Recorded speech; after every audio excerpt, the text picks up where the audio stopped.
À l'âge de 18 ans, j'ai lancé ma première entreprise, Kouman Art Oratoire. Bonjour à tous, je m'appelle Erin Koné, j'ai 21 ans, je gère aujourd'hui 2 entreprises et voici mon histoire. Bonjour à tous et à toutes. Ça fait juste 2 mois, quelqu'un qui connaît ça va falloir arrêter de se laisser bloquer par ça.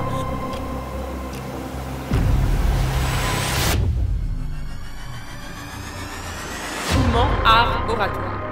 Bonjour à tous et à toutes, j'espère que vous allez très bien. Aujourd'hui, on se retrouve pour une nouvelle vidéo dans un nouvel espace. Comme vous aurez pu le constater, et surtout si vous nous suivez sur nos différents réseaux sociaux, vous savez que je possède maintenant des bureaux. Un bureau ici, là. Excusez-moi, je suis un peu stressée de faire cette vidéo, tout simplement parce qu'elle est très symbolique pour moi. Aujourd'hui, j'ai décidé de vous parler de mon parcours et de mon histoire. J'aimerais que vous me compreniez davantage pour comprendre que, en fait, c'est pas si anodin que ça que je fasse une vidéo dans cet espace-là. Je suis extrêmement fière de pouvoir faire une vidéo dans mon propre bureau, de changer de cadre, de voir mon entreprise évoluer et grandir. Et sincèrement, je suis désolée, peut-être que cette vidéo sera vachement émouvante. J'espère ne pas pleurer, du moins je me contiens vraiment. Mais c'est une très grande fierté pour moi que de me retrouver là aujourd'hui devant vous, parce que c'était pas gagné d'avance et que clairement j'étais peut-être pas destinée à ça selon les carcans de la société. J'ai recommencé la vidéo plusieurs fois parce que j'arrive pas à trouver mes mots, mais cette fois-ci c'est la bonne. Si vous me comprenez pas, je suis désolée, il y a beaucoup trop d'émotions et de fierté en une vidéo. Mais sans plus attendre, on y va et je vais vous dire un peu qui je suis, qui est Erin Koné et qui se cache derrière Kouman Art Oratoire et plusieurs autres projets. Emotion.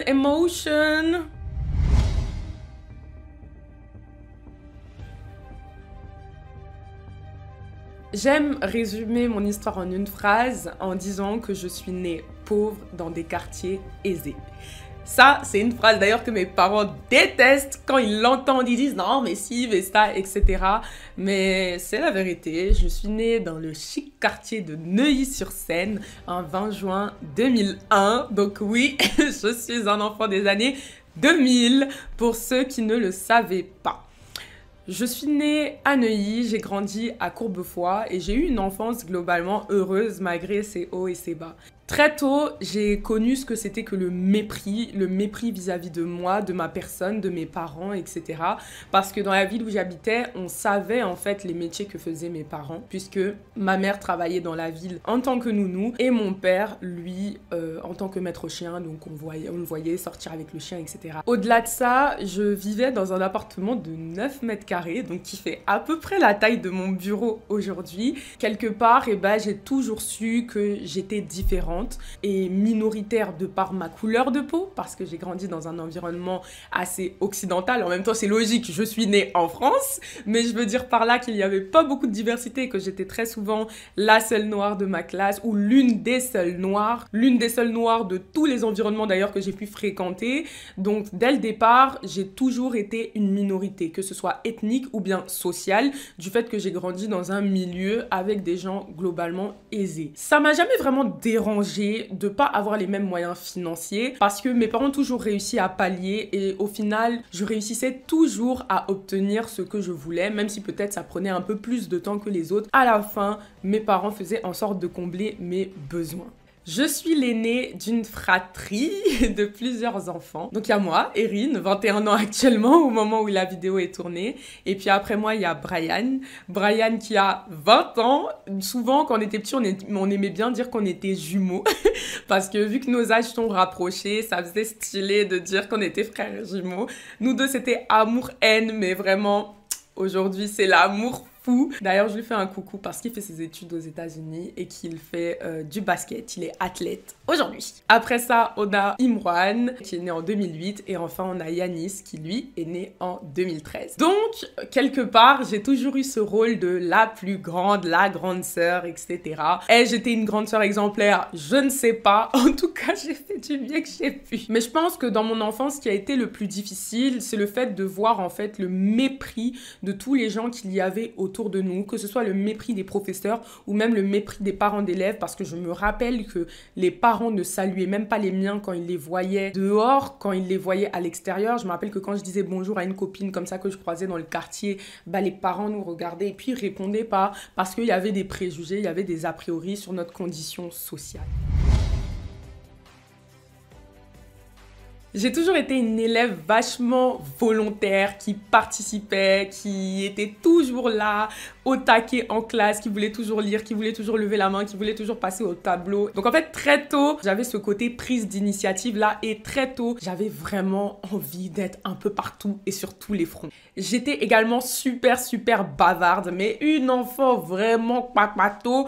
J'ai eu tous les surnoms qu'il existe, quackmato sans payer, affairé.com et tous les tralala. Et vraiment, bah écoutez, finalement, j'ai réussi à faire de mon plus grand défaut ce qui était marqué dans mes bulletins scolaires. Erin parle trop, cela nuit à sa scolarité, tout ça, en une grande qualité, puisqu'aujourd'hui, je me retrouve là. Comme quoi, quand un enfant fait quelque chose, vous pouvez le percevoir comme une bêtise, mais en réalité, il est peut-être en train de révéler son génie. Souvent, on me demande comment est-ce que j'ai fait pour entreprendre à 18 ans et comment ça se fait que à 21 ans, je gère 2 entreprises. Bah, la vérité, c'est que j'ai eu la chance d'avoir des parents qui m'ont laissé énormément de liberté. Quand on sait que moi, ma valeur première, c'est la liberté et que quand je me sens pas libre, ça ne va pas du tout dans ma vie, ça a été vraiment une chance et une bénédiction que d'avoir des parents qui m'ont toujours laissé faire ce que je voulais. Et il y a un truc que ma mère, elle me disait très souvent, c'est Erin, fais ce que tu veux, mais dans tous les cas, sois la meilleure. Et à chaque fois que j'essayais de faire quelque chose, que je voulais faire quelque chose, que je voulais tenter une nouvelle chose, bah ma mère me disait toujours, bah écoute,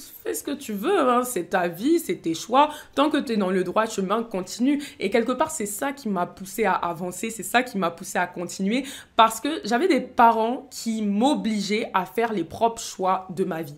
Et avant, je leur en voulais. Aujourd'hui, je les remercie parce que je me dis que s'ils ne me laissaient pas prendre les décisions de ma vie moi-même, bah aujourd'hui, j'aurais peut-être pas été capable de prendre des décisions seule et sans avoir besoin de les consulter.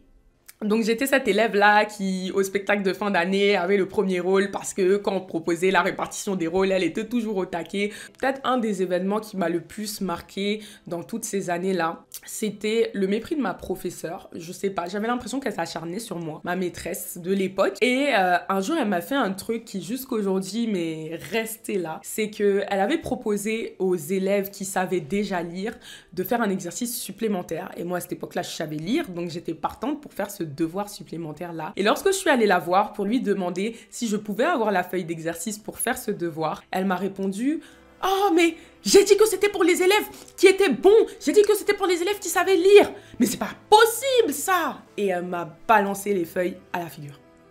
Et je vous dis pas comment ça m'a choquée, parce qu'en fait ça en disait long. Elle me pensait pas capable de faire cet exercice là. Le primaire a suivi son cours et puis après, j'ai déménagé pour l'année de CM2 dans une autre ville, mais toujours un quartier aisé, toujours un quartier chic et rococo, comme dirait l'un de mes amis. Et en fait, dans ce quartier-là, bah, je me suis vachement épanouie. J'ai réussi à me faire des groupes d'amis qui sont encore mes amis aujourd'hui d'ailleurs. Et puis vraiment, j'ai pu m'épanouir comme je le voulais. Il n'y avait plus ce mépris-là parce que de toutes les manières, les parents d'élèves ne savaient pas quel métier faisaient mes parents. Il y avait moins de proximité entre guillemets. Donc j'étais traitée comme n'importe qui. Il n'y avait pas nécessairement plus de diversité qu'à Courbevoie, mais ça ne me dérangeait pas tant que ça. Mais il y a un événement qui m'a marquée à partir de cette période-là. C'est l'année de CM2. On devait faire un voyage en Angleterre et moi, j'étais pas française. J'avais pas la nationalité française. J'avais, vous savez, la carte d'identité des enfants d'immigrés. On devait partir à Londres. Malheureusement pour moi, je devais faire un visa. Il y a eu beaucoup de complications et tout ce qui s'ensuit. Et donc, mon voyage ne tenait qu'à un fil. Et autant vous dire que c'était un truc hyper stressant pour moi parce que jusqu'au jour J, en fait, je ne savais pas si j'allais pouvoir partir à Londres avec tous mes autres camarades de classe. Ma mère a dû venir dans le car avec nous pour qu'on aille tous ensemble à l'Eurostar. Mon professeur a dû négocier avec la douane pour que je puisse passer et enfin, j'ai pu monter à bord de l'Eurostar pour faire ce voyage-là. littéralement le voyage le plus stressant de ma vie, vu que je savais pas jusqu'à la dernière minute si j'allais pouvoir partir ou pas. Et c'est un événement qui m'a marqué dans le sens où je me suis dit, mais en fait, Erin, t'es vraiment différente. Et encore une fois, t'es une minorité par rapport aux autres. Déjà, t'étais la seule à avoir ta petite carte d'identité, là, orange. En plus de ça, t'étais la seule à avoir des complications et à devoir demander un visa. Et je me suis dit, mais en fait, c'est juste relou, quoi. C'est quoi cette vie où à chaque fois, tout est toujours plus compliqué pour nous? J'arrive au collège, entrée en 6e, tout se passe bien, je suis avec des super bons groupes d'amis. Le collège, c'est vraiment une période dans laquelle je me suis épanouie comme jamais. Et c'est là que je pense que mon âme de leaduse a commencé à s'éveiller. Tout simplement parce que j'ai enfin pu être déléguée en classe de 4e, dans la mesure où c'était un peu compliqué. Depuis la maternelle, je me présentais chaque année aux élections de délégués et je ne gagnais jamais. À chaque fois, j'avais qu'une seule voix et c'était le vote que j'avais fait pour moi-même. Donc dites-vous que même mon délégué suppléant ne votait pas pour moi. Et c'était un truc qui me frustrait parce que je sentais vraiment que j'étais capable d'être déléguée. Et à chaque fois, j'avais l'impression que les personnes qu'on votait, elles étaient trop nulles, quoi. Genre, à chaque fois, c'était, vous savez, ceux qui foutent le bazar dans la classe, mais bon, ils sont populaires, mais ils font n'importe quoi. Et donc, ils prenaient pas au sérieux ce rôle-là que moi, j'avais tellement envie de tenir. Et ça me faisait trop mal. Et à chaque fois, je rentrais à la maison et je disais à ma maman, ils ont pas voté pour moi encore une fois, c'est bon, je me présente plus. Et elle me disait, non, représente-toi l'année prochaine, tu verras, l'année prochaine, ce sera la bonne. Alors, il aura fallu beaucoup d'années prochaines pour que ce soit la bonne. Mais en classe de 4e, j'ai enfin été élue. Et ça a été génial parce que en tant que déléguée, j'ai après été élue déléguée des délégués, c'est-à-dire que je représentais les délégués. Donc, les délégués de l'ensemble du collège m'ont voté pour les représenter. Ça m'a permis de faire les conseils d'administration, les conseils de discipline, donc de côtoyer un peu plus les professeurs, les proviseurs, les adjoints au maire, etc. Et c'est vraiment une période de ma vie que j'ai appréciée parce que je me sentais à ma place. Et puis comme toujours, les galères arrive forcément. En classe de 3e, je dois trouver un stage et malheureusement, je me rends compte que j'ai pas de réseau. La plupart de mes amis, comme je vous l'ai dit, on vivait dans des quartiers assez aisés et tout. Donc, eux, ils faisaient les stages chez papa, maman, etc. Moi, j'avais pas nécessairement cette possibilité-là. À l'époque, je nourrissais l'envie de devenir journaliste. C'était mon plus grand rêve. Je voulais devenir la Claire Chazal et présenter le 20h de TF1. Je voulais être la première femme noire à le faire et tout ce qui s'ensuit. Du coup, je m'orientais vers les médias. Dès l'été, alors que j'étais encore en Côte d'Ivoire, enfin j'étais en vacances en Côte d'Ivoire, j'ai commencé à faire des recherches et à m'y prendre à l'avance, à envoyer des mails partout. Tous les médias de France, de TF1 à IDF1, en passant par Canal J ou même TJ. J'ai envoyé partout où je pouvais ma candidature tout simplement pour pouvoir faire un stage, mais je n'ai jamais eu de réponse. Alors, j'ai pris mes deux jambes à mon cou et je suis allée à Boulogne-Billancourt au bureau de l'équipe 21 pour aller leur soumettre mon CV et ma lettre de motivation. Et en entrant dans cet espace-là, je passe le tourniquet et avant même de pouvoir dire bonjour, je dis bon, et là on me coupe et la dame de l'accueil, la réceptionniste me dit « Bonjour, vous venez pour un stage de 3e ?» Ah d'accord, ben je sais. Malheureusement, ça va pas être possible, tout simplement parce qu'on ne prend que les enfants de notre personnel. Ça ne sert à rien de laisser votre lettre de motivation parce que dans tous les cas, elle sera jetée à la poubelle. Bon courage, mademoiselle. Au revoir. Really, nigga? Really, nigga? Autant vous dire que cette expérience, aussi courte soit-elle, m'a traumatisée. Ça m'a tellement choquée le fait de me dire que, en fait, on ne me laissait même pas ma chance ni l'opportunité de m'exprimer juste parce que mes parents ne travaillaient pas dans cet espace-là. Ça m'a fait mal au cœur. Mais le pire dans tout ça, c'est que mon voisin de classe, celui qui était assis à côté de moi en mathématiques, faisait son stage chez l'équipe, au bureau de l'équipe.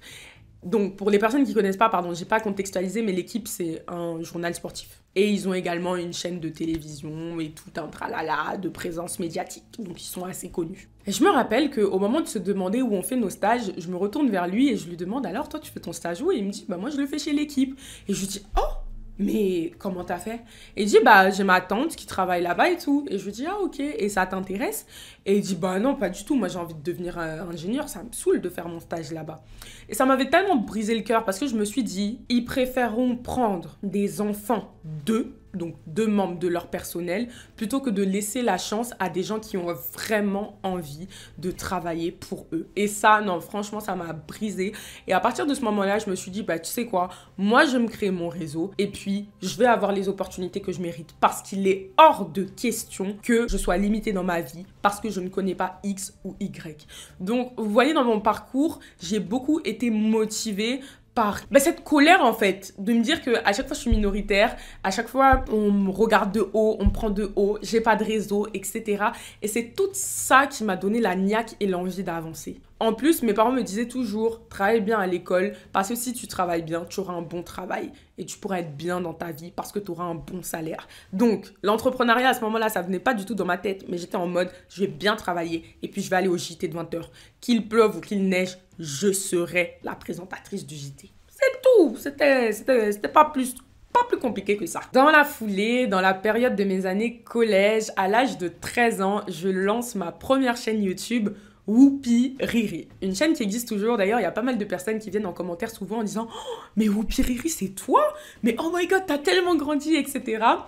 En fait, avant même de lancer cette chaîne YouTube, j'avais un Vine. Après le Vine, j'ai créé une page Facebook.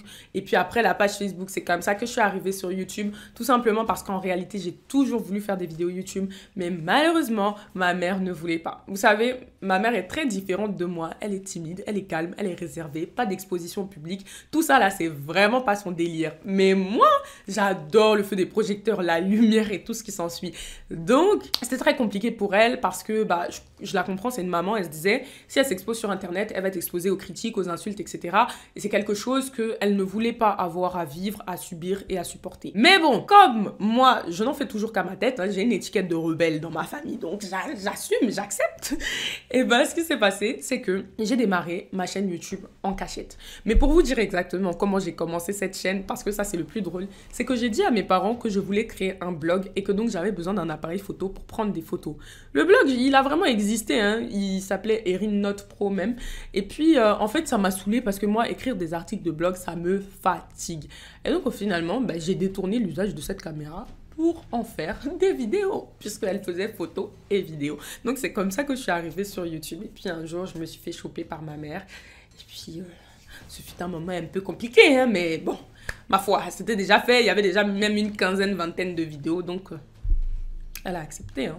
Mon père, ça ne le dérangeait pas trop. Lui disait, ah, tu vois ça avec ta mère. Hein. Donc, voilà. J'arrive sur YouTube et il y a un concept qui me fait vraiment propulser.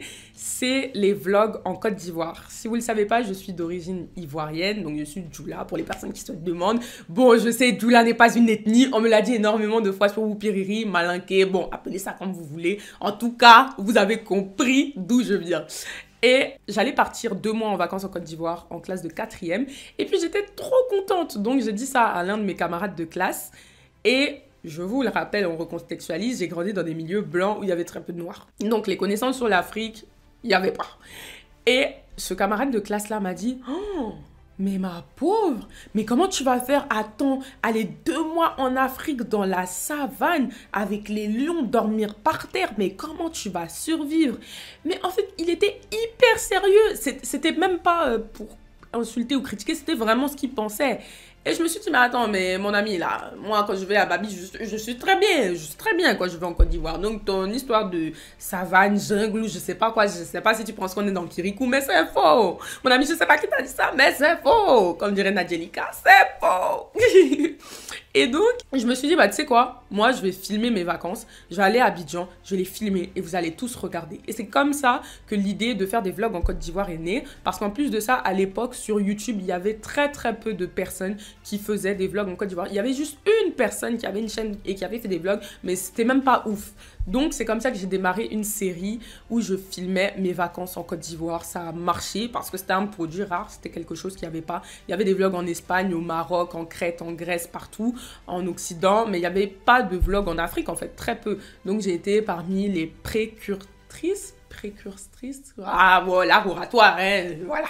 Donc voilà, mes camarades de classe voient à quoi ressemble la Côte d'Ivoire. Je les sensibilise un peu parce que moi, j'ai toujours été fière de mes origines et j'ai toujours parlé de la Côte d'Ivoire. J'avais même fait un exposé sur la Côte d'Ivoire en classe de CM1 et puis j'avais envoyé de la loco en classe pour qu'ils goûtent. Enfin, j'ai toujours été dans la promotion de mon pays d'origine et de tout ce qui s'ensuit. Donc vraiment, à ce niveau-là, ils connaissaient un peu de quoi il s'agissait. Et là, les vlogs, c'est venu confirmer le tout. Et je me rappelle même qu'à l'époque, mes amis me disaient « Oh my God, mais je savais vraiment pas que c'était comme ça. Ça me donne envie de partir en vacances là-bas. » Et ça a été, moi, personnellement, ma plus grande victoire. D'ailleurs, même récemment, j'ai croisé un homme d'à peu près 35 ans qui m'a dit bah, « Erin, tu sais qu'on a découvert la Côte d'Ivoire avec ma femme grâce à toi et bientôt, on va s'y installer alors que nous, on est Congolais. Donc, merci pour tous ces vlogs que tu as fait. » Et ça m'a tellement touchée de me dire que, purée, mais en fait, j'avais 14 ans, je faisais des vlogs dans toute mon insouciance et à aucun moment, j'aurais pu penser que ça pourrait avoir un impact comme ça sur les gens parce que de nombreuses personnes ont découvert la Côte d'Ivoire grâce à ça et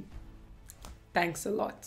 Bon, les années collège se terminent, je passe mon brevet que j'obtiens avec la mention bien quand même, donc j'étais vraiment contente et je prends mes jambes à deux coups pour aller en lycée général. Au lycée, on continue, je suis déléguée, je suis dans le CVL, conseil de la vie lycéenne, j'organise la fête de fin d'année en terminale avec mes autres camarades, etc. Je continue d'être hyper engagée, hyper présente et tout ce qui s'ensuit, c'est génial. Je fais les conseils d'administration, conseils de discipline aussi, on continue sur la même dynamique qu'au collège. Et puis de toutes les manières, bon, les gens étaient un peu habitués à moi, donc voilà, si j'étais épanouie, je me sentais bien, j'adorais ce que je faisais. En plus, je me rappelle que lorsque je suis rentrée en seconde, c'était vraiment ma période sur YouTube, ça a été mon air, ma grande air. C'est là où Whoopi a marché, donc au lycée, je me faisais reconnaître. Les gens me disaient, oh, mais toi, je t'ai déjà vu, etc., etc. Donc voilà, je me sentais un peu famous et voilà.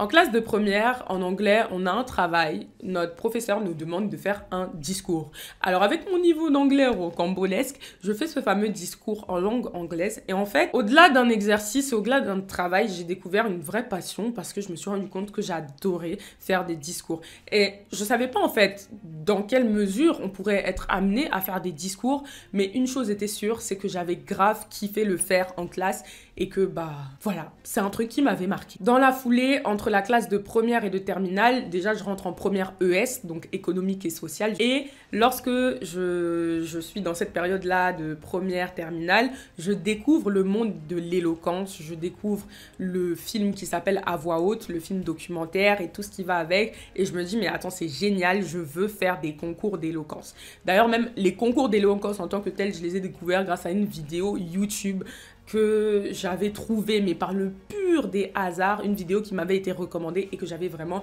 adorée. Et en fait, quand j'ai vu cette fille faire la vidéo, je me suis dit, yes, c'est ça que je veux faire, c'est ça que je dois faire. Donc, je me suis mise à rechercher des associations d'éloquence où je pourrais tout simplement aller parler, faire des discours et puis participer à des concours. Je fais la découverte d'une matière qui s'appelle la sociologie et cette matière, elle va vraiment marquer ma vie et la changer à tout jamais parce que je découvre en fait qu'il y a des inégalités sociales dans la société, que la société est partagée et hiérarchisée en classes sociales, qu'il y a les classes dominantes et les classes inférieures et qu'il existe une chose, le déterminisme social. J'apprends qu'un sociologue dénommé Pierre Bourdieu a théorisé un concept, le déterminisme social, et qu'il explique que tout enfant reproduit le schéma social dans lequel il a grandi et qu'un enfant né pauvre est et restera pauvre. Et ça, pour moi, la découverte de ce concept-là, c'est une grosse claque parce que je me dis, mais c'est juste pas possible. Moi, je vais faire mentir mon déterminisme social. Il est hors de question que je reste cantonnée à des cases que la société a définies. Je vivrai la vie que je mérite et je ferai ce que j'ai envie de faire. J'obtiens mon bac économique et social, mention assez bien. Et puis, je poursuis toujours cette envie de devenir journaliste. Alors, j'arrive à l'université, je fais une double licence en humanité, lettres et sciences humaines. Donc, en gros, c'est quelque chose qui ressemble à une prépa littéraire, dans le sens où on avait un tronc commun d'histoire, de philosophie, de langues anciennes, donc latin ou grec pour ceux qui avaient choisi grec, et de langue vivante, donc en l'occurrence, moi je faisais de la littérature anglaise. Donc c'était vraiment quelque chose de très très très littéraire et j'avais choisi cette filière tout simplement parce que je voulais devenir journaliste et que pour devenir journaliste et pour entrer dans l'une des 14 écoles reconnues par la profession, il y a des concours et que les concours ne peuvent être tentés qu'en master. Donc pendant les 3 ans de flottement, il faut faire une licence quelconque et je m'étais dit que faire cette licence-là me permettrait d'acquérir une solide culture générale et que donc après, je pourrais plus aisément tenter les concours d'entrée en école de journalisme qui sont pas mal basés sur de la culture générale et de la culture de l'actualité. Je fais ma première année et là le Covid tombe et donc en fait je profite de cette période-là pour me lancer dans l'entrepreneuriat. Donc voilà, j'arrive en première année, ça se passe bien et en même temps, je m'inscris dès le départ dans une association d'éloquence qui est présente dans ma fac. Et là, c'est le kiff total, je m'amuse, je m'éclate. Et en plus de ça, les gens me disaient souvent « Ah, mais t'es douée et tout, comment tu fais? Mais t'es vraiment forte, etc. » Et au début, je prenais pas ça au sérieux, mais à force de l'entendre et d'entendre les gens me dire ça, j'ai commencé à me dire que peut-être qu'il y a vraiment quelque chose à faire dans ce domaine-là. Donc moi, à l'époque, mon objectif, mon seul et unique but, c'était tout simplement de pouvoir être formatrice dans l'association de l'université. J'avais vraiment envie de ça. Donc quand j'allais aux ateliers, en fait, je m'asseyais et je regardais comment les formateurs, ils fonctionnaient. Et en fait, je prenais des notes et puis je me disais, ok, quand je serai formatrice aussi, je ferai comme ci, comme ça, etc. Mais dans la foulée, toujours la même année, je découvre la chaîne YouTube Investir au pays. Et c'est le coup de foudre, tout simplement. Parce que je vais découvrir celui qu'aujourd'hui j'appelle mon mentor. Bon, c'est mon mentor par substitution, il ne me mentore pas, mais moi je le considère comme mon mentor parce que c'est la personne qui me fait découvrir l'entrepreneuriat à travers ses vidéos YouTube et qui me permet de me lancer dans l'entrepreneuriat puisque je vais finir par prendre l'une de ses formations en ligne et ensuite, comment je vais vous expliquer ça? Après avoir pris sa formation en ligne, je me suis lancée parce que je me suis dit, il est hors de question que je paye une formation à 350 € alors que ma bourse est de 450 €. Donc autant vous dire que je m'étais ruinée et que je n'aille pas jusqu'au bout. Donc lorsque le Covid tombe pendant ma première année universitaire, j'en profite pour lancer mon projet. Et c'est comme ça qu'un 3 mai 2020, Comment Art Oratoire naît en plein confinement. J'ai ma première cliente d'une manière vraiment très rocambolesque puisque je tombe sur un live d'une influenceuse et journaliste qui s'appelle Maya qui propose aux entrepreneurs de venir pitcher leur projet, pitcher leur entreprise pour avoir des clients. Ce jour-là, c'était vraiment le jour, le 3 mai, où je venais d'ouvrir mon entreprise. Je suis montée dans le live parce que vraiment, je suis quelqu'un de très culotté, assez audacieuse et j'ai présenté mon business qui n'était même pas encore un business à ce moment-là parce que c'était juste censé être un compte Instagram qui parlait d'art oratoire. Et puis, j'ai dit que j'accompagnais en prise de parole, etc.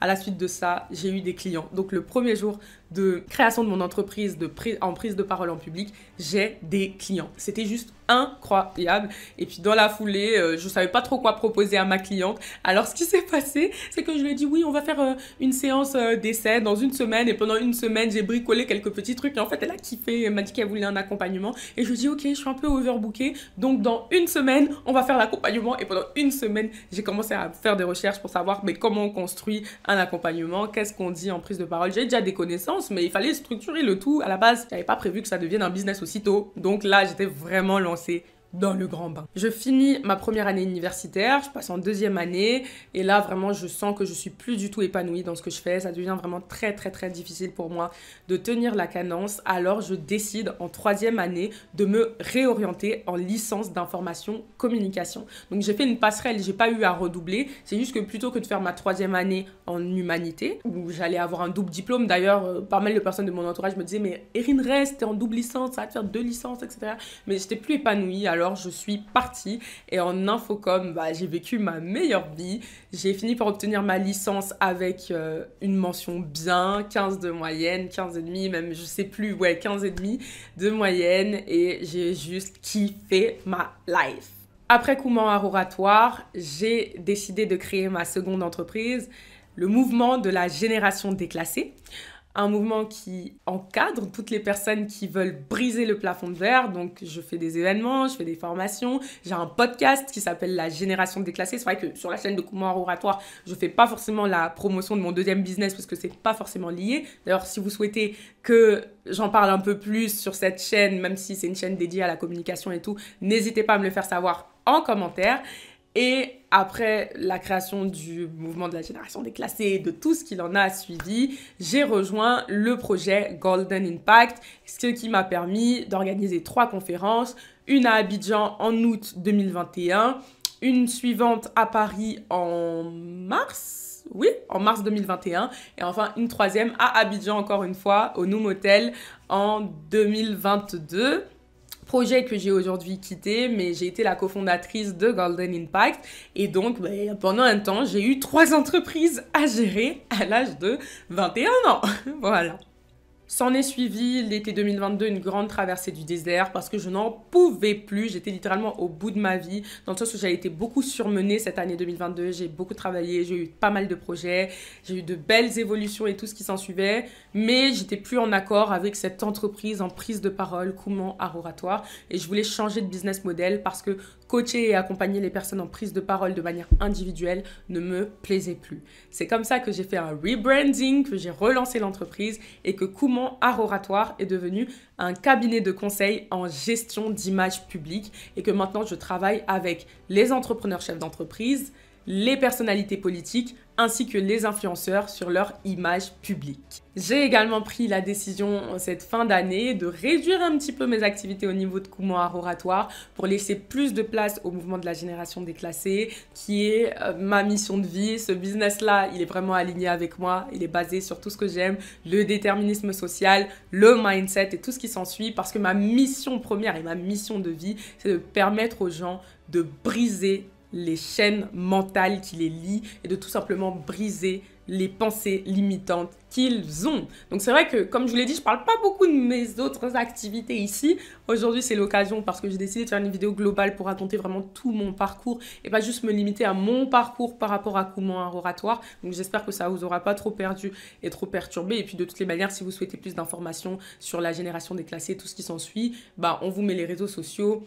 Et puis, vous pouvez aller me suivre directement sur mon compte Instagram, @kone.erin. C'est vraiment là-bas que vous allez tout trouver. Aujourd'hui donc, je suis dans mon bureau. Mon bureau. C'est une grande fierté pour moi de me dire que j'ai réussi à arriver jusqu'ici. Oh là là, l'émotion revient. Mais autant vous dire que, comme vous pouvez le constater de par mon parcours, c'était pas gagné. Être une minorité, être souvent la seule, être prise de haut, être socialement discriminée, ça n'a pas toujours été quelque chose d'aisé. Mais je pense qu'aujourd'hui, je suis la preuve vivante. Oh non, non. Ah, je suis la preuve vivante que, en fait, si vous avez un rêve, vous pouvez le poursuivre et que vous êtes aucunement déterminé. Oh my God, je voulais pas pleurer. Que vous êtes aucunement déterminé et que avec la volonté et vraiment le bon entourage, les clés, tout ce qui vous entoure, vous pouvez totalement réussir à être là où on ne vous attend pas. Votre vie, elle est entre vos mains. Vous êtes la seule personne qui avait le pouvoir de régler le thermostat de votre vie et vraiment, saisissez ce pouvoir-là. Arrêtez d'être fataliste, arrêtez d'attendre quelqu'un, arrêtez de penser que les autres se bougeront à votre place. Vous êtes le maître et la maîtresse de votre propre vie. Et aujourd'hui, je suis fière de pouvoir m'asseoir ici à la table de la boss, à la table de la patronne et de dire que c'est mon entreprise, c'est mes bureaux, je paye mon loyer tous les mois et que je gère mes entreprises à partir d'ici. Parce que vraiment, dans mon enfance, on m'a beaucoup minimisé, on m'a beaucoup sous-estimé de par mon apparence, de par ma couleur de peau, de par mes conditions sociales, économiques et tout ce qui s'ensuit. Et pour moi, c'est une revanche sur la vie que de me dire que, vous voyez, tous ces parents d'élèves qui ont mal regardé mes parents, tous ces professeurs qui m'ont mal regardé, qui m'ont toisé du regard et tout ce qui s'ensuit, finalement, ils ont peut-être pas réussi à faire ce que j'ai fait aujourd'hui à 21 ans. Et ça, c'est ma plus grande fierté que de me dire que vous n'avez pas misé sur moi. Moi, j'ai misé sur moi parce que moi, j'ai cru en moi et que c'était le plus important. Aujourd'hui, j'en suis là, je suis fière. Et si je peux inspirer plein de jeunes hommes, de jeunes femmes, de jeunes personnes et même de plus âgés d'ailleurs, il n'y a pas de souci parce que l'âge n'est qu'un paramètre et comme tous les paramètres, il se règle, comme dirait l'un de mes amis, et que en aucun cas, votre âge ne doit vous empêcher de réaliser votre destinée. Quand vous êtes dans le couloir de votre mission de vie, toutes les portes s'ouvrent à vous. Je pense que j'ai trouvé mon couloir. Il est dans l'entrepreneuriat. Il est dans l'impact que j'ai envie d'avoir sur les gens. Il est dans la prise de parole. Il est dans la communication. Il est dans les stratégies de personal branding. Il est partout, ce pouvoir-là. Et aujourd'hui, je le saisis pleinement pour m'accomplir réellement.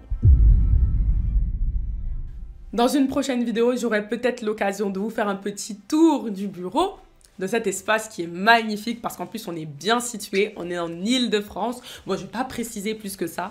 Si vous voulez passer au bureau, n'hésitez pas. Pour les personnes qui ne me connaissaient pas, je m'appelle donc Erin Koné. Je suis la fondatrice de Kouman Art Oratoire, qui est un cabinet de conseil en gestion d'images publiques.